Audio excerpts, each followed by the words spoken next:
In Woodlawn Cemetery, located in Perry, Florida, lie the remains of a local World War II veteran, killed on the U.S.S. Bennington Aircraft Carrier.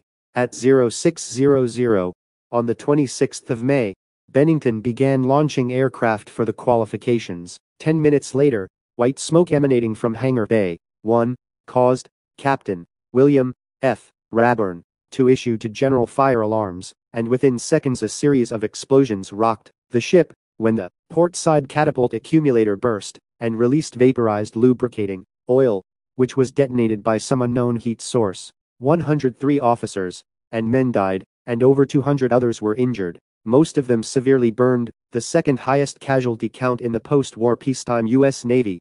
Of these casualties, was local Taylor Countian, Kelly Bruce Wages Jr., aviation boatswain's mate 3rd class. Kelly Wages was a crew member of the aircraft carrier, U.S.S. Bennington, cruising in Narragansett Bay, Rhode Island on the day of the explosion. Kelly was born on August 30, 1922 in Taylor County, Florida, and was killed in the accident on May 26, 1954 at the age of 31 years old, and is buried in Woodlawn Cemetery, in Perry, Florida.